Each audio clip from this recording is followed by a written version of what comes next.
रघु एक गरीब मछुआरा था। वो अपनी बूढ़ी माँ के साथ समुद्र किनारे एक छोटी सी झोपड़ी में रहता था।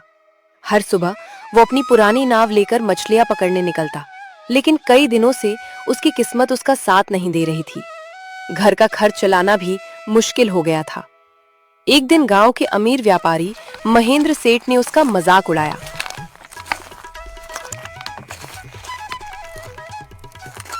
अरे रघु, मेरे यहाँ काम कर ले वरना भूखा मर जाएगा। रघु ने मुस्कुराकर कहा, मैं भूखा मर जाऊंगा, लेकिन मैं मेहनत करना नहीं छोड़ूंगा।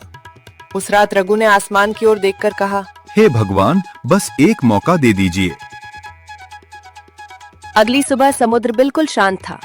रघु ने जाल फेंका। कुछ देर बाद जाल इतना भारी हो गया कि उसे खींचना मुश्किल हो गया। जैसे तैसे जाल बाहर निकाला तो उसमें एक बड़ी सुनहरी मछली चमक रही थी।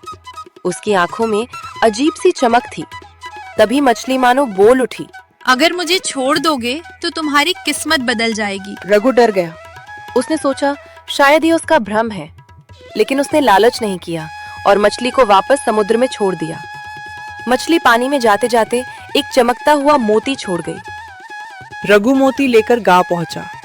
एक बूढ़े सुनार ने उसे देखते ही कहा, ये कोई साधारण मोती नहीं है, इसकी कीमत लाखों में हो सकती है। रघु ने मोती बेचकर पहले अपनी माँ का इलाज कराया, झोपड़ी ठीक करवाई और गांव के गरीब लोगों की भी मदद की। महेंद्र सेठ ये सब देखकर हैरान रह गया। उसने अपने आदमियों से कहा, पता लगाओ इतने पैसे इसके पास आए कहाँ से। महेंद्र के आदमियों ने चुपके से रघु का पीछा किया। अगले दिन उन्होंने देखा कि रघु उसी जगह समुद्र में जाता है।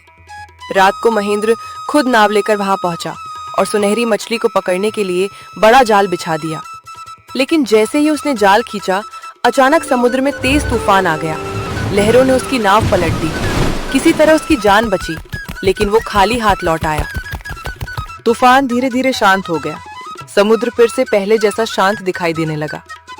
रघु अपनी नाव लेकर आया ही था कि अचानक वही सुनहरी मछली एक बार फिर पानी से बाहर आई। इस बार उसने कोई जादू नहीं किया, बस कुछ पल तक रघु को देखती रही, जैसे उसकी ईमानदारी और दयालुता को स्वीकार कर रही हो। फिर वो गहरे समुद्र में हमेशा के लिए गायब हो गई। अगले ही दिन से एक चमत्कार होने लगा। रघु जब भी समुद्र में जाल डालता, उसकी नाव भरकर मछलियां मिलती। पूरे गांव के लोग हैरान थे। कुछ ही महीनों में रघु ने अपनी माँ के लिए पक्का गंटरी बनवाया, नई नाव खरीदी और गांव के गरीब मछुआरों की भी मदद करने लगा। महेंद्र सेठ ने दूर से ये सब देखा। उसे समझ आ गया कि दौलत लालच से नहीं, अच्छे कर्म और मेहनत से मिलती है। उस दिन के बाद उसने भी अपना स्वभाव बदल दिया। रघु समुद्र के किनारे खड़ा मुस्कुरा रहा था। उसे अब यकीन हो गया था कि जब इंसान का दिल साफ हो तो किस्मत भी उसका साथ देती है।